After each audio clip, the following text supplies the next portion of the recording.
नमस्कार, देशोन्नतीमध्ये मी ऐश्वर्या शिंदे आपलं स्वागत करते। बघूया प्रदेशच्या आजच्या टॉप 10 बातम्या। नवी मुंबईतील ऐरोली येथे बुधवारी मध्यरात्री विचित्र घटना घडली। पत्नीने पतीला एका दुसऱ्या महिलेसोबत पकडलं, त्यानंतर पतीने थेट ऐरोली खाडीमध्ये उडी मारली होती। पोलिसांनी घटनेची माहिती मिळताच तत्काळ खाडीमध्ये त्या व्यक्तीचा शोध घेतला, पण अग्निशमन दलाच्या जवानांना कुठेही तो सापडला नसल्याने रात्री शोध मोहीम बंद करण्यात आली।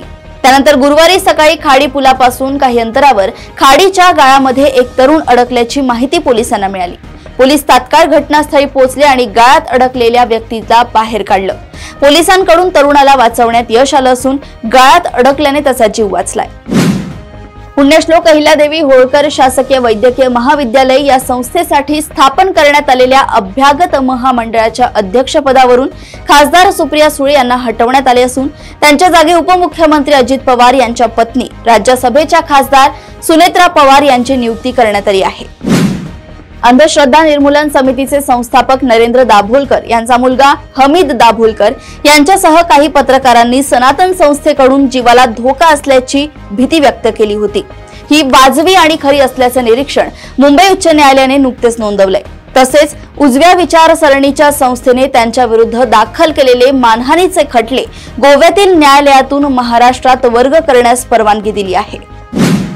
पनवेल शहरातून एक खळबळजनक घटना समोर आली आहे। एका अट्टल गुन्हेगारानं कोयत्याचा धाक दाखवत आपल्या नातेवाईकांना ओलीस ठेवलं होतं। या घटनेची माहिती मिळताच पोलीस तात्काळ घटनास्थळी दाखल झाले, पण गुन्हेगारानं पोलिसांनाही आव्हान दिलं। काही तास सुरू असलेल्या तणावपूर्ण आणि शर्थीच्या प्रयत्नांनंतर पोलिसांनी अत्यंत शिताफीनं आणि धाडसानं कारवाई करत आरोपीला जेरबंद करण्यात यश मिळवलंय। सोलापूर जिल्ह्यातील करमाळा येथे रस्ते बांधकामासाठी बेकायदेशीर मुरुम उत्खननावर कारवाई करण्यासाठी आलेल्या महिला IPS अधिकारी DSP अंजना कृष्णा आणि राज्याचे उपमुख्यमंत्री अजित पवार यांच्यात फोन कॉलवर कथित वाद झाल्याचं समोर आलंय। व्हिडिओ सोशल मीडियावर व्हायरल झाल्यानंतर पोलिसांनी 15 ते 20 ग्रामस्थांवर गुन्हा दाखल केलाय। गणेशोत्सवाच्या अंतिम टप्प्यावर असलेल्या अनंत चतुर्दशीच्या पार्श्वभूमीवर मुंबईला पुन्हा एकदा बॉम्बस्फोटाची गंभीर धमकी मिळाल्यानं खळबळ उडाली आहे। मुंबई वाहतूक पोलिसांच्या अधिकृत व्हॉट्सअप नंबरवर एक अज्ञात मेसेज पाठवण्यात आला असून त्यामध्ये 34 गाड्यांमध्ये मानवी बॉम्ब बसवण्यात आले असल्याचा दावा करण्यात आलाय। धमकीच्या संदेशात म्हटलंय की या बॉम्बस्फोटांमध्ये 400 किलो RDXचा वापर केला जाईल आणि त्यातून सुमारे 1 कोटी लोकांचा मृत्यू होऊ शकतो। या धमकीनंतर मुंबई पोलीस आणि सुरक्षा यंत्रणा हाय अलर्टवर असून संपूर्ण शहरात चोख बंदोबस्त तैनात करण्यात आलाय। गेल्या अनेक वर्षांपासून प्रलंबित असलेल्या अनुकंपा तत्वावरील नोकरीच्या संदर्भात अतिशय महत्त्वाची बातमी समोर आली आहे। अनुकंपा तत्वावरील रखडलेल्या जागा भरण्याचा राज्य सरकारने मोठा निर्णय घेतलाय। अनुकंपा तत्वावरील चतुर्थ श्रेणीतीलही जागा भरल्या जाणार आहेत, ज्यामध्ये राज्यभरातील जवळपास 9658 जागा आहेत। या सर्व जागा 15 सप्टेंबर पर्यंत भरल्या जाणार आहेत। एका मेंढपाळ तरुणाच्या हत्येने बीड जिल्हा पुन्हा एकदा हादरला आहे। पाटोदा पोलीस ठाणे हद्दीतील दगडवाडी येथे पहाटेच्या सुमारास एका मेंढपाळ तरुणाची निर्घृणपणे हत्या करण्यात आली। दीपक केरा बिल्ला असे मेंढपाळ तरुणाचे नाव असून हत्येमागील कारण अद्याप समजू शकले नाहीये। पोलीस घटनास्थळी दाखल झाले असून पोलिसांकडून सध्या पंचनामा केला जातोय।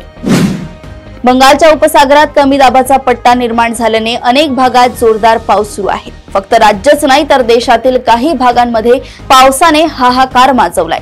पंजाब, दिल्ली आणि हरियाणामध्ये मोठ्या प्रमाणात पाऊस पडताना दिसतोय। आज देखील भारतीय हवामान विभागाने पावसाचा अंदाज दिलाय। कोकण, उत्तर महाराष्ट्र आणि घाटमाथा परिसरात पाऊस होण्याची शक्यता आहे। या भागात ऑरेंज अलर्ट जारी केलाय। यासोबतच मराठवाड्यातील काही भागांमध्ये येलो अलर्ट दिला असून विजांच्या कडकडाटासह पावसाची शक्यता आहे। भारतात 15 जुलै रोजी दिमाखात टेस्ला कार दाखल झाली। 15 जुलै रोजी मुंबईतील BKC येथे टेस्लाचं शोरूम लॉन्च करण्यात आलं। यानंतर आजपासून टेस्लाची गाडी वितरित करण्याची प्रक्रिया कंपनीकडून सुरू करण्यात आली आहे। देशातील टेस्लाची पहिली कार महाराष्ट्राचे परिवहन मंत्री प्रताप सरनाईक यांनी खरेदी केली आहे। दरम्यान देशातील टेस्लाची पहिली गाडी मीच खरेदी करणार असा निर्धार प्रताप सरनाईकांनी व्यक्त केला होता। त्यानंतर आज प्रताप सरनाईकांनी टेस्लाची कार खरेदी केली आहे।